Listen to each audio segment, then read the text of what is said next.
Assalamualaikum warahmatullahi wabarakatuh. Saudara yang dirahmati Allah, mudah-mudahan kita dalam keadaan yang terbaik. Karena fenomena korupsi dari daerah hingga pusat yang makin menjalar seakan sulit diberantas oleh generasi saat ini. Terkait itu, politikus Partai Demokrat Jansen Sitindaun bernada satir mengomentari fenomena tersebut.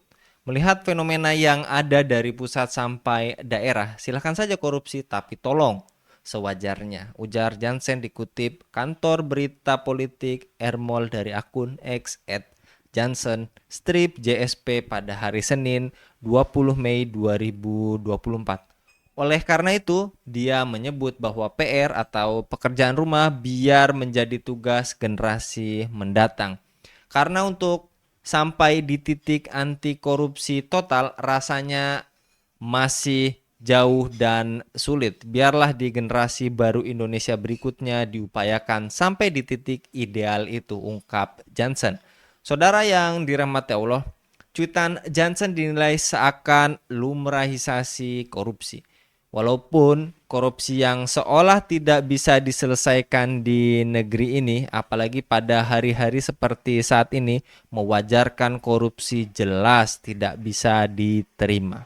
Korupsi ini gejala umum yang sangat berbahaya, ibarat sirkuit yang tidak putus, menjadi sangat berbahaya ketika orang mendapatkan kekuasaan untuk keuangan. Orang yang sedang berebut untuk mendapatkan kekuasaan baik di legislatif maupun eksekutif di tingkat daerah maupun pusat pasti tidak ada yang mengatakan untuk uang, tetapi dalam faktanya hal itu menjadi keinginan utamanya. Lalu uang itu nanti untuk mengembalikan kekuasaan. Jadi mendapatkan uang untuk mengembalikan uang yang sudah dikeluarkan dan mencari bekal untuk kekuasaan berikutnya. Kemudian dilakukan secara bersama-sama atau korupsi berjamaah. Ketika terjadi kejahatan berjamaah, ini bentuk kultur politik yang pada satu level tertentu akan menjadi sangat sulit diberantas. Kenapa? Karena semuanya melakukan dan saling mengunci. Bahkan pada saat berharap kepada lembaga pemberantas korupsi, justru ketuanya menggunakan kewenangannya untuk ikut terlibat korupsi. Lalu kita berharap pada pemimpin tertinggi, tapi kita sudah banyak mendengar bahwa ia justru memanfaatkan orang-orang yang melakukan korupsi itu untuk menggolkan semua kepentingan-kepentingan politiknya. Saudara yang dirahmati Allah, makin mengkhawatirkan sekali.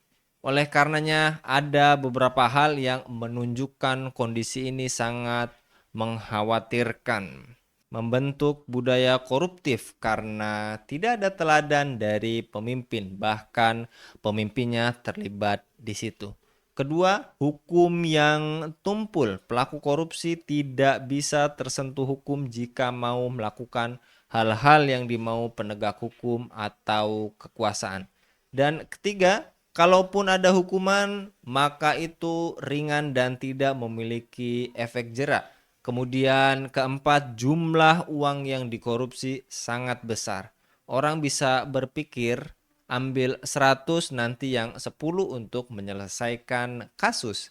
Jadi bisa dilihat jumlahnya bukan lagi miliaran tetapi triliunan atau jumlah yang sudah tidak terbayangkan lagi sebelumnya. Publik berangsur-angsur mendengar korupsi triliunan itu sudah biasa karena jumlahnya makin hari makin besar. Kalau itu terjadi, maka menguatlah kelompok jahat sehingga kelompok yang anti kejahatan bisa mengalami kesulitan bahkan kalah. Kekuatan uang yang mereka miliki bisa mengendalikan negara, membeli aparat, birokrasi, bahkan hukum sebagaimana yang kemudian kita lihat.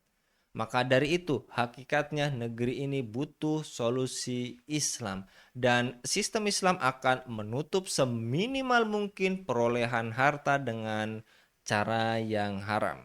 Wassalamualaikum warahmatullahi wabarakatuh.